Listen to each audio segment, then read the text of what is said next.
Cine Garage. Aquí cabe todo el cine. Con Eric Estrada. Retrovisor. Disponible en iTunes, Spotify, Patreon y puentes.mx. Presentado por Vans. Hola, muy buenas. Vamos a empezar un retrovisor muy particular.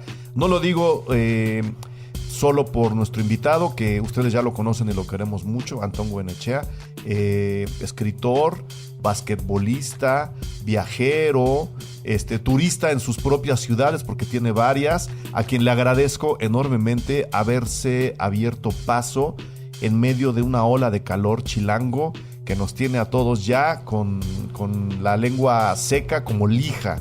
Antón, heroico por haber cruzado la colonia Condesa, mil gracias por venir hasta acá a los nuevos estudios de Cine Garage y de Puentes para platicar de cine. Esto está muy bonito, Eric, y llegar a estos estudios y pasar un rato contigo hace que merezca la pena el sufrimiento. No, hombre, no. El sufrimiento es el que te va a empezar a partir de ahora, vas a ver. Muy bien. Es que estaba yo tratando de encontrar un pretexto, no solo para grabar contigo, sino para hablar de un muy buen guión. Sí. Que creo que, lo hemos hecho con Magali Urquieta. Normalmente cuando ella viene de invitada a Cine Garage, hablamos centrados en el guión. Sí. Siendo tú también guionista y encontrando luego las coincidencias que unen a esta película con nuestro presente y con lo que estamos haciendo ahora. Sí.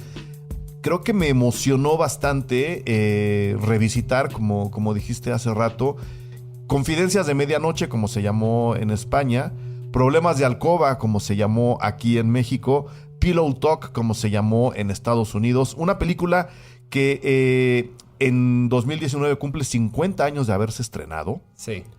Y que además nos va a hacer recordar a una de las grandes actrices de ese periodo, de ese Hollywood en Estados Unidos, que acaba de fallecer hace un par de semanas. A los 99 años. A los 99 años, Sí. Que es nada menos que Doris Day. Sí, señor. ¿No? Una actriz que la generación de nuestros padres y de nuestros abuelos admiraron Sí. mucho, ¿no? Yo he de confesar que, pues sí, yo la conocí a través de mi madre y de mi abuela. Nunca entré mucho a su mundo, ¿no? Pero me divertía mucho ver películas, especialmente esta, que mi mamá revisaba de manera concienzuda cada 3-4 meses. Esta película. Es que más allá de que ya después podías alquilarla en los videocentros, recuerdo mucho que la pasaban en Canal 11. Ok. En las películas de Canal 11 los domingos a mediodía, en la tarde. Entonces, cuando Sí. ella sabía que iban a pasar Problemas de Alcoba, La ponía. y se paraba la casa. Quien quiera, o sea, yo a las tantas me siento en la tele y ni me hablen. Entonces, pues uno se sentaba en la tele con ella. Sí. y se reía uno mucho con esta historia que parece típica de la comedia romántica, que es otra de las vertientes que la trae a nuestro presente. Sí, claro. ¿No? Estando el cine mexicano, no sé si inundado, pero por lo menos sí rodeado Sí. de comedias románticas, unas muy buenas y unas muy malas. Estamos en un momento muy específico y yo siento que es algo muy propio de industrias medianas y pequeñas, creo que ya lo hemos hablado alguna vez. La comedia triunfa, mientras que en Estados Unidos, en las grandes industrias, la comedia romántica está desapareciendo poco a poco. Está viviendo una época de oro en México. En México, sí. ¿A qué se debe eso? ¿A que está creciendo la industria o a que el público mexicano, por algo que todavía no alcanzo yo a descifrar, se está refugiando en comedias románticas por otra causa que todavía no alcanzo a descifrar? Yo siento, y después de haber pensado muchísimo en esto, porque siendo guionista estás en la etapa de concepción de un montón de proyectos, hablando con productores, hablando con directores, todo el mundo quiere hacer algo grande. Y siento que que la comedia romántica es el cine para todos los públicos que se puede filmar en México. Que se puede filmar no solamente en México, sino en industrias pequeñas, en las que no hay muchísimo dinero. México es la industria más grande de Latinoamérica. Pero sigue siendo pequeña. Sigue siendo pequeña, sobre todo por el presupuesto medio, que es de 20 millones de pesos, $1 millón. Entonces, ¿cuál es el otro cine para todos los públicos que existe ahora mismo? Superhéroes. Sí. Películas de acción y tal. Y el único cine para todos los públicos que se puede producir en México con los presupuestos que hay son comedias románticas, que son normalmente películas basadas en un guión sólido. No siempre es el caso. No siempre, pero se basa más se apoya más en los actores y en el guión que que una puesta de escena particular, o sea, espectacular. No hacen falta efectos especiales, no hacen falta... Yo siento que esa es la clave por la que es muy, muy cómodo hacer películas comedias románticas, pues son muy accesibles además. Pero ese también es el peligro, y ahora entramos a lo bonito del guión de Pillow Talk. Ese es el peligro de justo este tipo de comedias, en particular la comedia romántica, que como dices, no requiere efectos especiales, de alguna forma la manufactura es más sencilla. Sí. Muchas veces se piensa que el guión también puede ser lo más elemental posible. Sí. Y hemos vivido y hemos padecido comedias románticas mexicanas en los últimos años. Terribles. Pero terribles. Sí. Aparte, por la misma razón, parece que los directores no se toman mucho, no les ponen muchas ganas, los productores intentan ganarle más desde el momento de la producción. Y sobre todo hay un problema, que esto nos viene heredado de los gringos, es que la comedia romántica se puede hacer muy formulaica. Entonces, como te basas en películas que tienen un revenue muy grande, intentas copiarla. Claro. No son difíciles de copiar. Lo que pasa es que al final se acaba haciendo un pastiche muy raro, ¿sí? Y no solamente son formulaicas, sino que son moralinas. Sí. Y eso... Y ahí es donde te das cuenta de quiénes son los que hacen las películas. O sea, los que pagan las películas normalmente, porque esa moralina no suele venir siento yo, de directores o guionistas, más bien de exigencias de productores y de distribuidores. Porque nada nos impediría inyectarle un poco de infidelidad a una comedia romántica, infidelidad real. Sí. O hacer una comedia romántica homosexual, por ejemplo, ¿no? Que en México no sé por qué no hemos entrado a ese terreno. De Secretary, que era una película, es una comedia romántica al uso, absolutamente clásico, pero los personajes son un masoquista y un sádico. Y es una hermosa comedia romántica, a mí me encanta. A mí me gusta mucho. Sí. Pues bueno, de la comedia romántica mexicana hablaremos después, porque además ahí viene una muy bien platicada, ¿no? La gente está hablando muy bien de Solteras. Yo la vi ayer. ¿Tú la viste ayer? Siento que es una película, o sea, que está muy por encima de la media de la comedia romántica mexicana. Y es muy interesante, está muy bien actuada y tiene propuestas muy, muy, muy interesantes. O sea, y lo bueno siento que es que no va a... O sea, el público sabe lo que va a ver y se va a encontrar con algo quizá un poquito mejor de lo que se espera, pero no se va a encontrar algo totalmente distinto. No. Y eso es una de las grandes reglas de oro del cine comercial. Que es, además, en donde yo creo está inserta Pillow Talk, ¿no? Sí. Es una comedia romántica de arriba a abajo en cuestión de estructura elemental. Es decir, una chica guapa, independiente, a quien todo mundo señala de solterona, conoce a un tipo despreciable que después la va a enredar en sus líos románticos y va a acabar conquistándola. O sea... Y no es que le esté yo echando a perder la película a nadie, pero si uno se mete a ver una comedia romántica, como lo acabas de decir, el chiste es que los dos que no están juntos al principio terminen juntos. Exacto, que tengan su meet cute, como llaman los gringos y todo. Pero en esta película tiene algo, yo me imagino que subversivo para la época, y luego el gimmick de la película es muy raro, que es lo del party line, que es una línea compartida que yo, hasta que no volví a ver esta película, no me pareció algo estúpidamente extraño. Es que al parecer había gente que compartía el número en esa época, porque había un número limitado de números. Había de líneas. De líneas. Les voy a contar, cuando México se fundó, quedamos 10,000 años, Ruso. Por ahí. Más o menos, ¿no? Cuando México se fundó hace 10,000 años. Ok. Pues las líneas de teléfono no era lo que son ahora, ¿no? Y de entrada, había teléfonos fijos en las casas. Claro. Ahora cada quien trae el teléfono fijo a uno mismo. Eso es otra historia. Sí. Pero antes estaban fijos en las casas.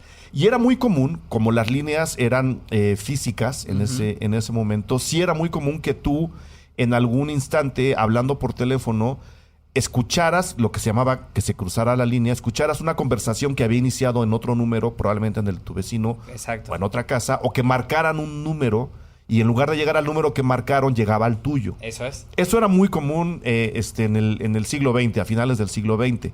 Esta película es todavía previa a la fundación de México, o sea, es de hace 25,000 años. Claro, habla de una modernidad muy particular. Aparte hay muchas cosas, o sea, si contextualizas la película, el momento en el que se hizo... Habla de una modernidad y aparte la misma película habla todo el tiempo de neoyorquinos y del resto del país. O sea, de que están en el sitio más moderno del mundo estos son los profesionales más top del momento y tienen estos problemas del de la prehistoria. Y aparte me hace mucha gracia que el pretendiente de Doris Day, una de las cosas que le propone es una... O sea, cuando le quiere pedir matrimonio le dice, te voy a poner una línea privada. Sí. ¿Sabes?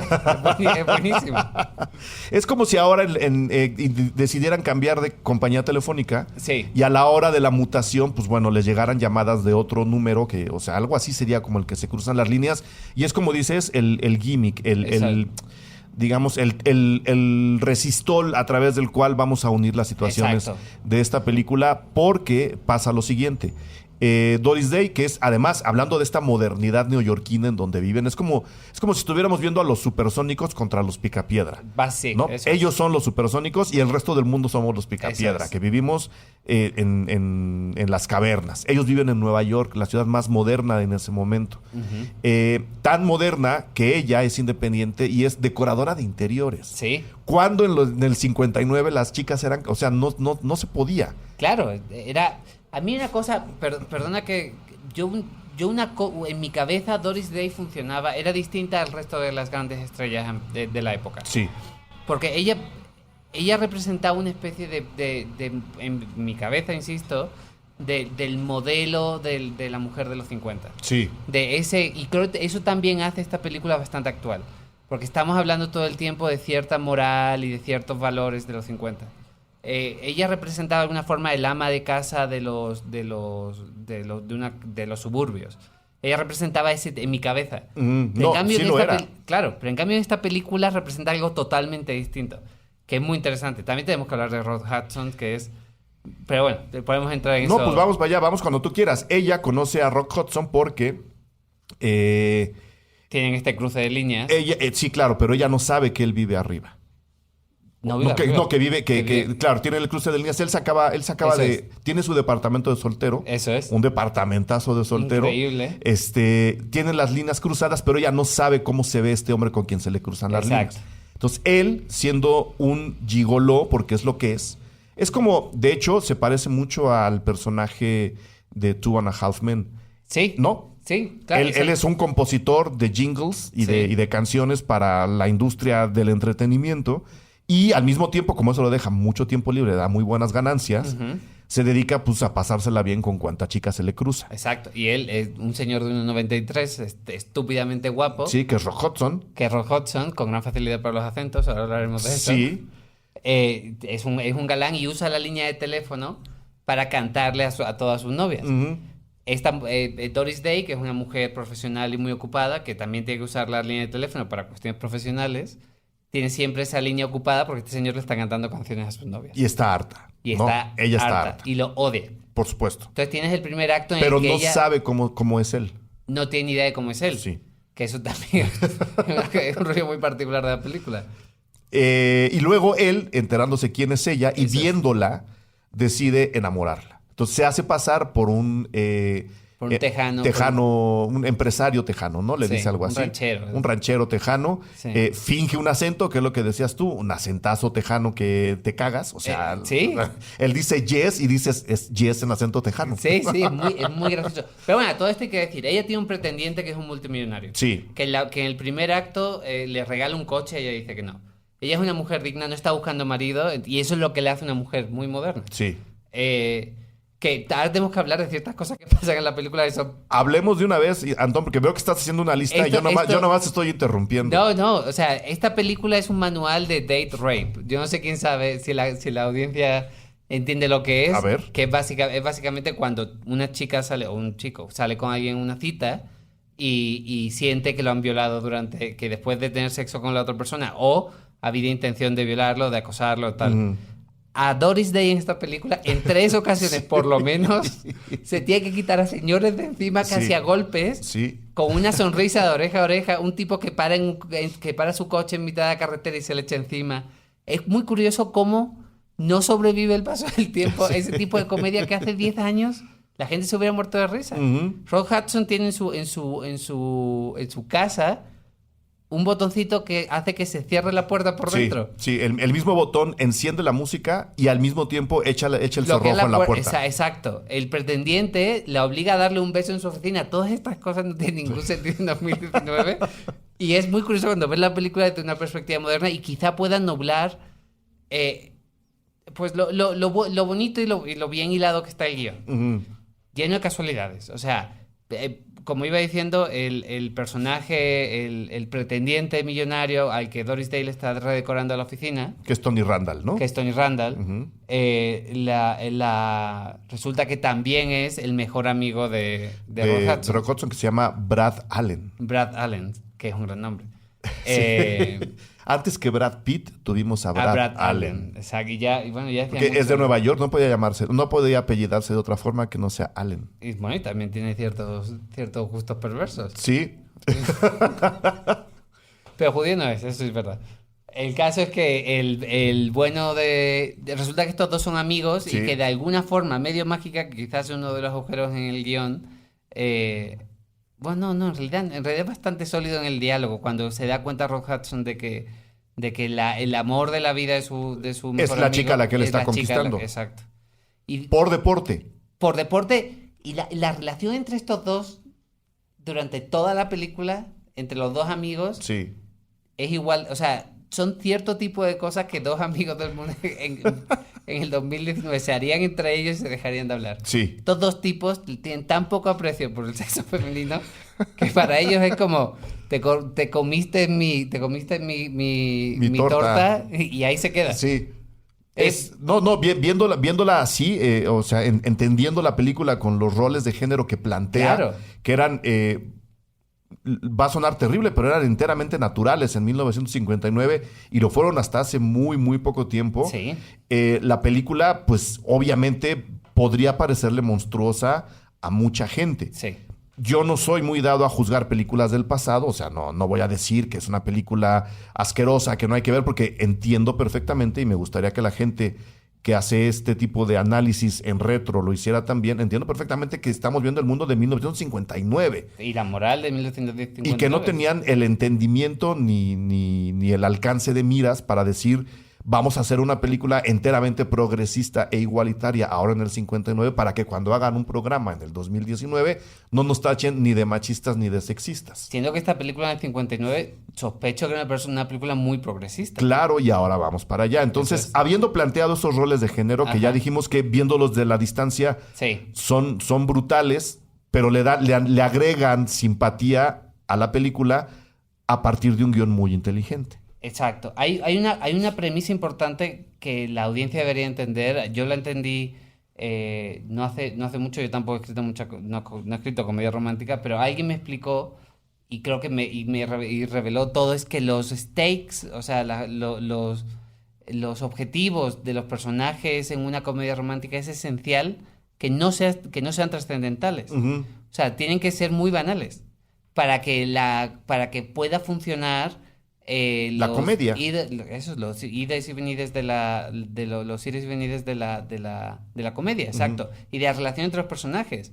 Aquí en realidad lo que se está jugando es una relación, no hay mucho más allá, no hay que salvar al mundo, no hay que... No están buscando el amor perfecto. No, para nada. Ni al príncipe azul. En ningún momento, ninguno de los personajes está jugando la vida, no hay nada que salvar, esto es absolutamente una relación entre dos personas. Sí. Que Se quieren ensabarar uno al otro, la verdad. Sí. Porque cuando ella lo conoce a él en el papel del tejano, ella también dice, mira, el chavo no está mal, Exacto. ¿no? Y la película está llena de un recurso que... o sea, tiene ciertas cosas que no son trampa porque es obvio que vienen del guión por cómo fueron filmadas, Ujú. que son... podemos escuchar los pensamientos de los personajes Sí. en ciertos momentos. Sí. Y de alguna forma también me parece, o sea, creo que fue un recurso muy inteligente en la época, igual que fue un recurso muy inteligente lo del teléfono, Ujú. que te permite que estos dos personajes estén hablando todo el tiempo y estén todo el tiempo en contacto, aunque estén en espacios distintos. Y luego hay una cosa, la puesta en escena de la película, las divisiones de pantalla y las cortinillas y demás, que no sé si la audiencia sabe, pero en esa época eran estúpidamente caras. O sea, una cortinilla en cine en esa época podía valer lo que vale ahora una película entera por la sencilla razón de que era un efecto óptico. Exacto. ¿No? No era un efecto digital, como ahora partir una pantalla no solo en 2, sino en 16. Eso es. Te lo hacen 2 comandos y un enter. Básicamente. ¿No? En ese momento había que hacer efectos ópticos. ¿A qué nos estamos refiriendo? La relación que se establece en la línea telefónica, como dijimos, está en 2 espacios muy separados. Sí. Pero nosotros tenemos que entender que ellos están hablando y que están hablándose de manera muy cercana porque, de nuevo, los dos quieren ensabanarse. Exacto. Al otro. Eso es. ¿No? Entonces, tenemos que tenerlos muy cerca en la pantalla a pesar de estar muy lejos en la distancia.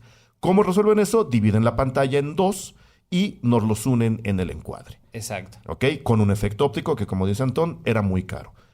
Y se hizo muy caro. Bueno, y se hizo a pesar de eso. Yo tengo mi teoría. Yo estuve tratando de investigar qué tan en contra o qué tan peleando la censura estaban en ese momento para presentar a esta pareja que pues, hay una atracción física obvia y evidente. ¿Qué tanto estaban sorteando la censura a la hora de dividir la pantalla y ponerlos en la misma cama sin estar en la misma cama? Mi teoría es, hasta muy entrado el siglo, la segunda mitad del siglo XX, en la industria hollywoodense se utilizaba un estándar. Un código. ¿Cómo le podrías llamar? El código Hays es como se llamaba, pero es un código... Era un código moral. Un código moral, los mandamientos del cine hollywoodense de la época. No podía haber desnudos integrales, mucho menos de un hombre, no era una cosa tremendamente machista. Olvídense de relaciones en la cama, o sea, nada de eso. Y entre los mandatos del código Hays estaba, no podemos tener a 2 personajes de sexos diferentes, ni del mismo sexo, me imagino, o del género, en la misma cama. Sí. No se puede, está prohibido, no lo podemos hacer. ¿Qué es lo que hacen estos muchachos? Pues juntan toda la lana para poder dividir la pantalla y en consecuencia tenemos a Doris Day, que como dijiste hace rato era la sweetheart de América, la madre perfecta, la americana por excelencia, al lado de Rock Hudson, que era el galán exitoso, famoso y simpático. Teníamos que establecer una tensión sexual entre ellos dos a pesar de estar separados en el tiempo.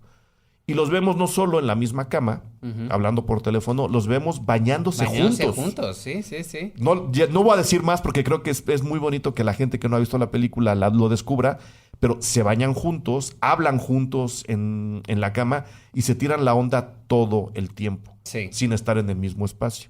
Sí. Ante eso la censura no podía hacer nada porque cumplían con el código. Es muy inteligente. O sea, es muy brillante. Y aparte está muy bien filmado. Con mucho cuidado. A mí, o sea, la gente tiene que entender que en esa época era muy difícil. O sea, para empezar no había monitores en los rodajes. Los directores de foto eran como magos.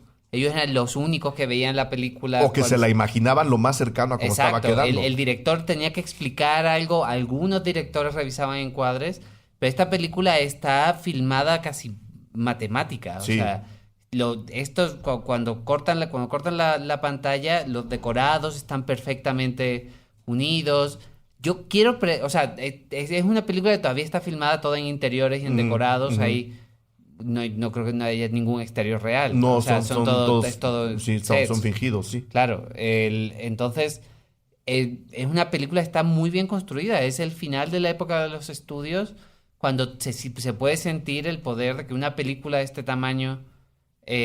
tuviera ese tipo de recursos. O sea, porque no es una película de mucho presupuesto. O sea, no estamos viendo Ben-Hur. No. Estamos viendo una película sobre una comedia romántica pequeñita en interiores. Los decorados están muy bien. O sea, otra cosa que viendo la película me llamó mucho la atención es qué incómodos eran los departamentos. Yo ahora que estoy buscando departamentos, estoy viendo muchos departamentos construidos en esa época. Muy incómodos. Muy incómodos, muy mal planeados, por lo menos para esta película. Sí, ¿no? exacto. Olvídense de los de Mad Men, que es más o menos la misma época. Sí, claro. ¿No? Estamos Son estos mismos personajes. En la época de Mad Men. Pues bueno, habiendo sorteado la censura, habiendo establecido a estos dos estereotipos, La película tiene pues, muchas curiosidades además de ser tremendamente divertida, eso dejémoslo muy claro. Es muy divertida. O sea, asumiendo que pues, van a romper la corrección en cuanto puedan, Sí. la película es muy divertida. Muy divertida. Hay muchos chistes que ahora pueden parecer infantiles, pero que yo siento que en la época eran eran muy funcionales. Se apoya mucho en la música en muchas escenas para transmitir emociones, aunque quizá ahora un público más sofisticado no lo necesite, pero tiene muchos gags que, por ejemplo, el del doctor, en un momento Rock Hudson entra en un ginecólogo y está escondido y se esconde allí para que no lo vea Doris Day y le dice a la enfermera que quiere consulta, entonces la enfermera asume inmediatamente que va a tener un bebé. Sí. Entonces va a buscar al doctor, el doctor sale y el doctor piensa que es el primer hombre que va a tener un bebé. Ese chiste ahora mismo no te lo pasaría en un guión. Yo me imagino que en la época, por extraño, debía de ser, y está muy bien situado en 3 puntos distintos de la película. Y es muy gracioso. O sea, es muy gracioso. Es una idea tan absurda que es muy graciosa. La forma en la que le decora el apartamento, hay muchas cosas. Sí, incluso que hasta sale corriendo el gato. Incluso el despliegue físico de la propia Doris Day haciendo esta comedia ahora podría en muchos casos parecer exagerado. Sí. ¿No?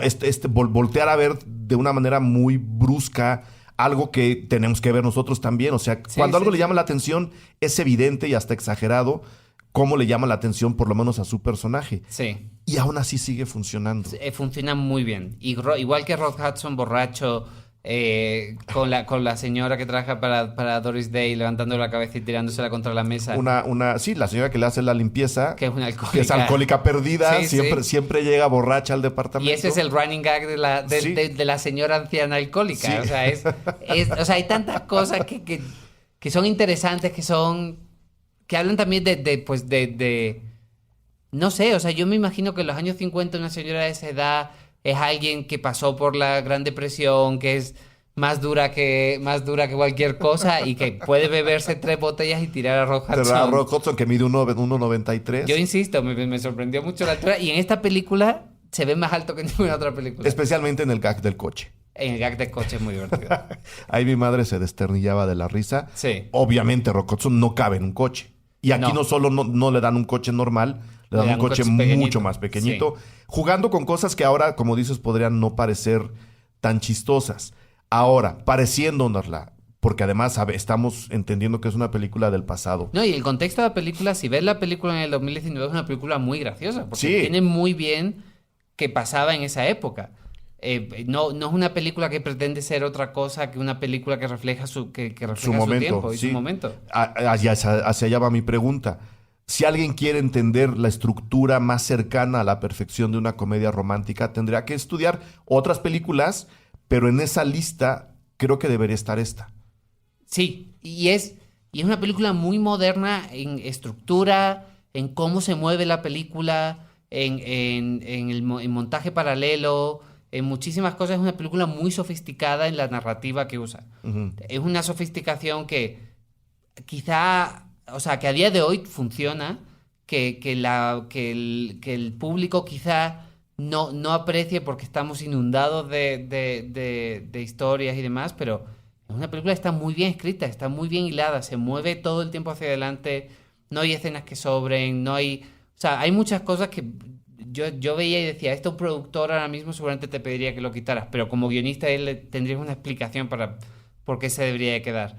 Hay momentos maravillosos como... Ejemplos y nombres. Para mí uno de los momentos más maravillosos de la película es cuando van al concierto. O sea, cuando van al bar y están la pianista. Y están con la pianista y demás. Y la pianista es la única que es el espectador y se está dando cuenta de todo lo que pasa. Y cuando va a salir, le canta a Rock Hudson, liar. Sé que estás mintiendo. Sí. Porque ella es nosotros. Ella es nosotros, exacto. Porque, y esto formó parte del curso de apreciación cinematográfica que dimos, pero lo podemos extender en cualquier momento.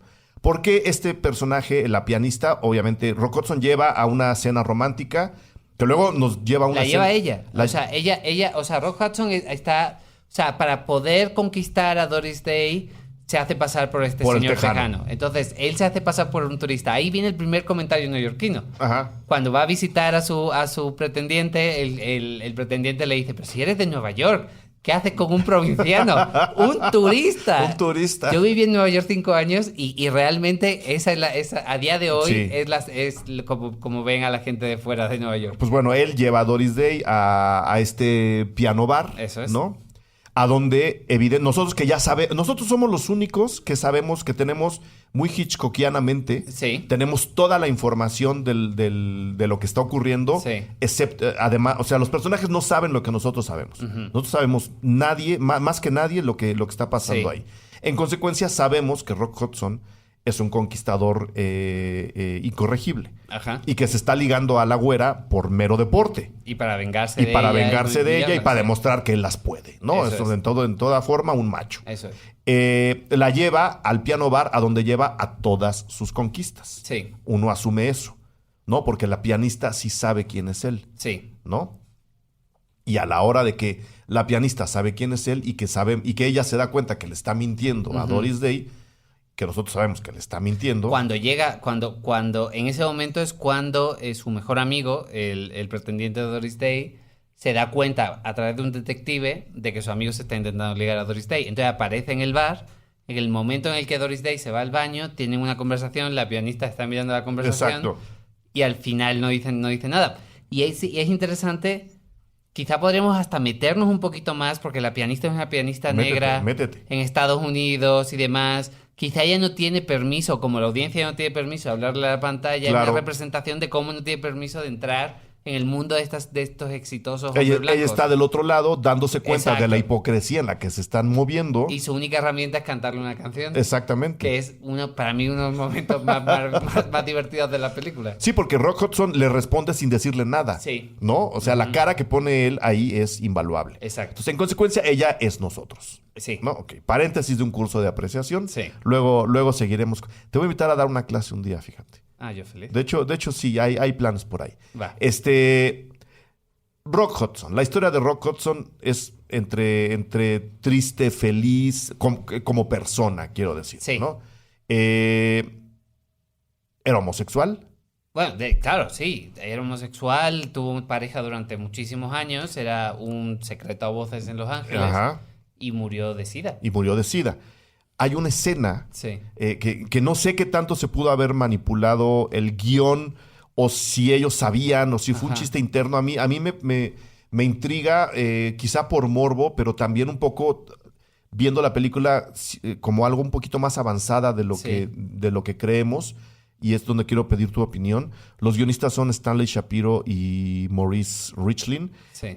No sé qué tanto tuvo que ver ese secreto a voces o la propia necesidad de Rock Hudson de meter el tema en un gag un poco estúpido y muy machista al mismo tiempo, Sí.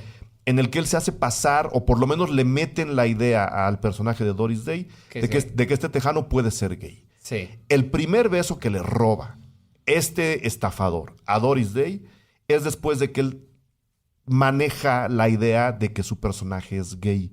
Ella cae en la red, Ujú. pero a mí me inquieta me inquieta para bien que Rock Hudson efectivamente era gay. Pero Y que no lo podía decir. La historia del cine está llena de esa gente. O sea, Ben-Hur es... O sea, la leyenda de Ben-Hur es que Dalton Trumbo escribió el guión pensando que Ben-Hur y ¿cómo se llama el antagonista? Bueno, tuvieron una relación homosexual durante muchísimos años. Sí. Y cuando el actor que hacía el antagonista, que ahora mismo no me acuerdo, actuaba, el director le dijo,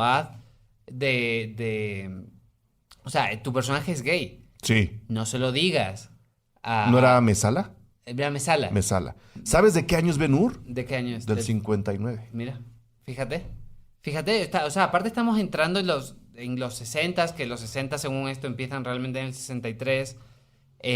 Nos tenemos que acordar que los 50 fueron la época de los Beats y de toda esta generación que está empezando a abrirse ya en Nueva York. Había muchos movimientos de homosexuales, había mucha poesía, había mucho cine, había o sea, había un diálogo sobre eso escondido un poco del conservadurismo de los 50 y de lo que estaba pasando, pero se estaba gestando algo que en los 60 se convierte en una liberación sexual absoluta y demás. Del otro lado de Estados Unidos, curiosamente. De California. En exacto. California. Sí. Efectivamente, Nueva York en estos años era el centro del pensamiento y del movimiento contracultural de Estados Unidos, como lo dijiste, con los beatniks, Claro. ya estaba Andy Warhol ahí haciendo cosas, ahí estaba el ajo, ¿no? Sí. Era lo que luego fue Berlín en el 79. Sí, ¿no? exacto. Y no por nada, o sea, no está de más que los personajes se muevan y se desenvuelvan con esta prepotencia, le podríamos llamar, creyéndose el centro del universo. En ese momento de alguna forma lo eran, y la película lo refleja. ¿Tú crees entonces que Rock Hudson dijo, metamos ese...? Porque, hombre... Yo siento que quizá... O sea, es posible que lo hiciera, nunca se sabe muy bien cuál es el orden de las cosas, pero muchas veces una de las grandes bellezas del trabajo de guión a puesta en escena es como, o sea, cómo lo que le aporta el actor al personaje, cómo lee el actor las líneas y cómo lee la escena.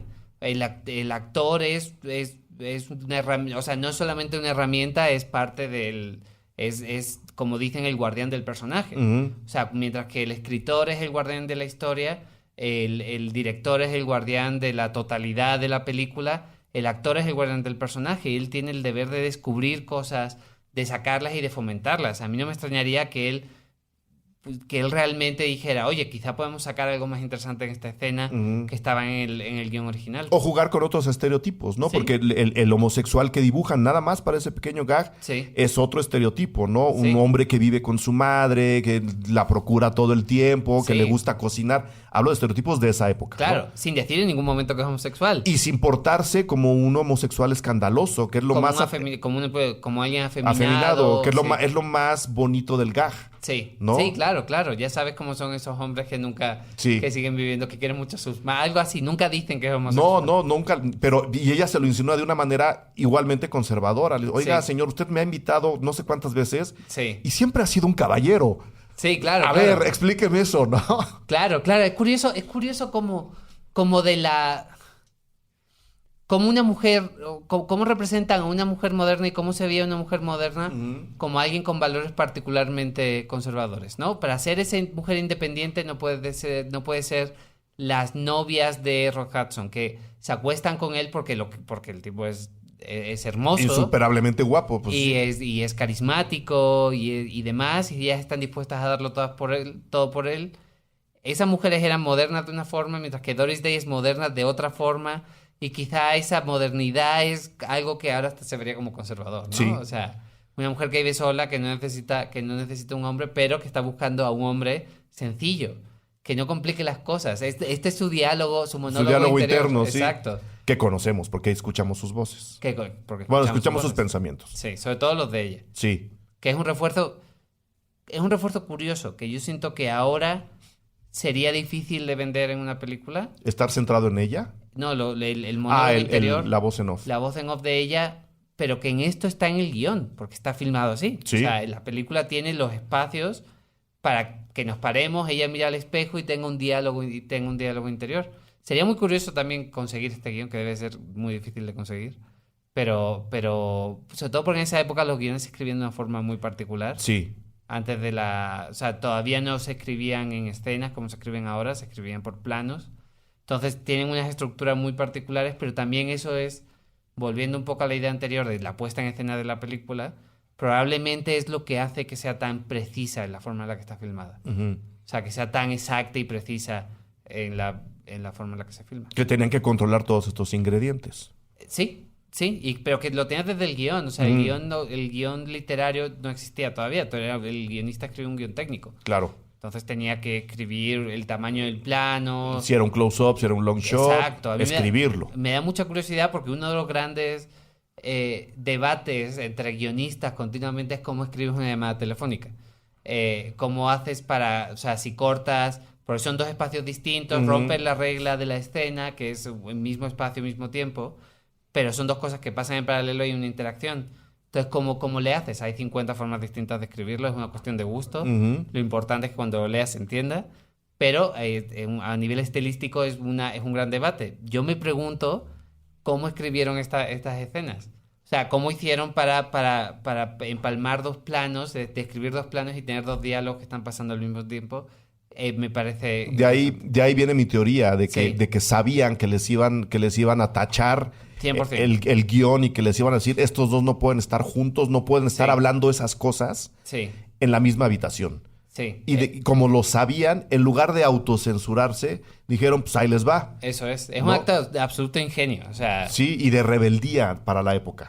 Que es lo que más me entusiasma de la película, tanto en el sentido del humor, como en el personaje de ella, que como dices, era una mujer moderna que ahora podría pasar por conservadora, pero hombre, algo... Y la película está centrada en ella en realidad. sí. Que era algo también diferente. Antes los personajes centrales eran siempre los hombres. Y esencialmente es una mujer independiente. Sí. Que es lo más interesante de ese personaje. No Una es mujer- heredera. No es heredera, exacto. Es profesional, es independiente y tiene muchísima agencia. No es durante la tonta película. tampoco. Pero tonta. Le gustan los hombres de un... Como a muchas mujeres. Claro, pero le gustan los hombres de un tipo, exacto, como Sí. a muchas mujeres. Pero podría ser un reflejo perfecto de muchísimas mujeres que conocemos ahora Ujú. y que admiramos ahora. Ujú. Sí. Pues bueno, mi teoría viene de ahí, que como sabían que les iban a marcar con rojo todo, Tiene todo el sentido del mundo. No lo había pensado. desde el guión dijeron, vamos a dividir la pantalla, en consecuencia hay que filmar así. Escena de la cama tal. Doña Doris Day va a estar del lado derecho de la pantalla, al otro lo filmamos cargado al lado izquierdo, y a la hora de empalmar los dos planos nos da el resultado. Hay que conseguir ese guión. Habría que conseguirlo.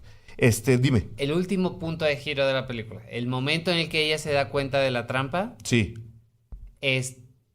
a mí me parece brillantemente escrito porque roza lo malo todo el tiempo. O sea, y esto es lo más difícil de hacer. Cuando hay algo que podría ser terrible, de Ajá. pronto usan...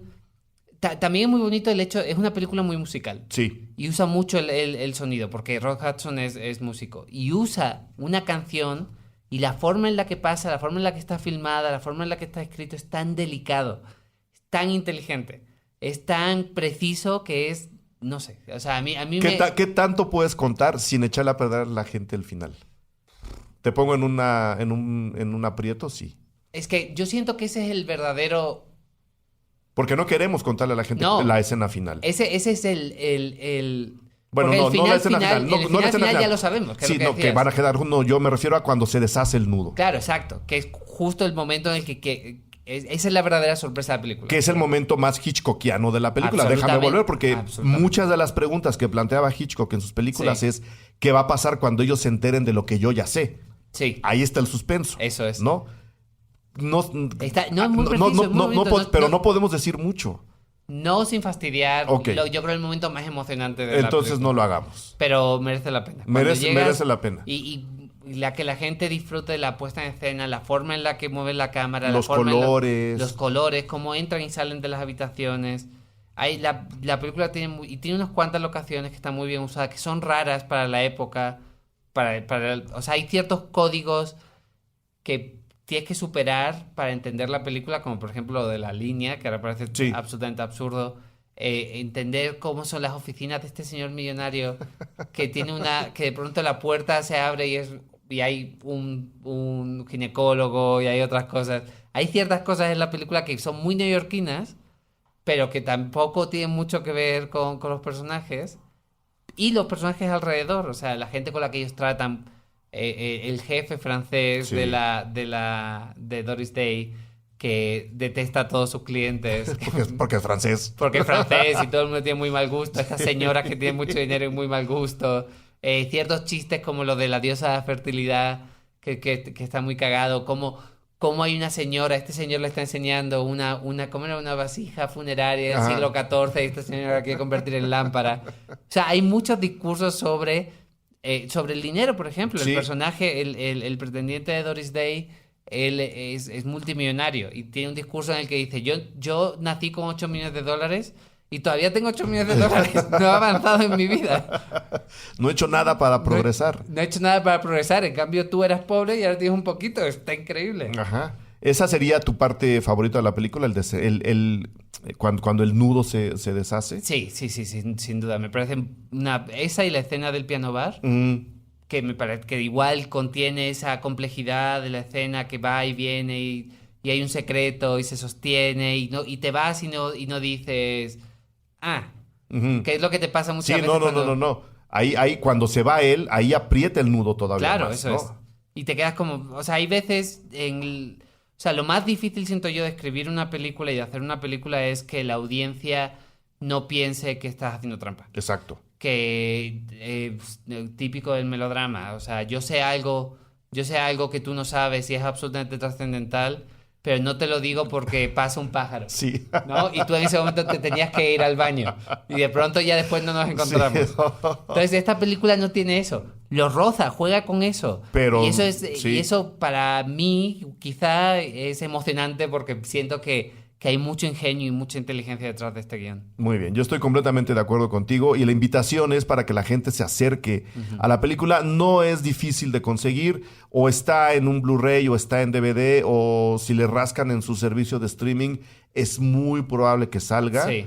Y si no, estando la muerte de Doris Day tan cercana y los 50 años de la película también cumpliéndose este mismo año, es muy probable que en algún momento aparezca incluso en cines. Y que la remastericen. Estaría muy bien. Sería muy bonito ver esta película con colores remasterizados. Estaría muy bien, y ahí viéndola en pantalla grande, yo nunca la he visto en pantalla grande, quizá descubra el secreto de por qué Doris Day jamás se despeina en esta película. Yo tengo otra pregunta sobre su pelo. A ver, ¿era su pelo? ¿De qué color es su pelo exactamente? Porque a veces es plateado, a veces es blanco. A veces es blanco, no Sí. sé, me parece muy misterioso ese Sí, color. a mí también, entre eso y que nunca se despeina. Jamás. Y mira que la zarandean, como hemos dicho. Hombre, si está encamada media película. Y la pasean por Nueva York en pijama de los brazos en el momento de la película, o sea.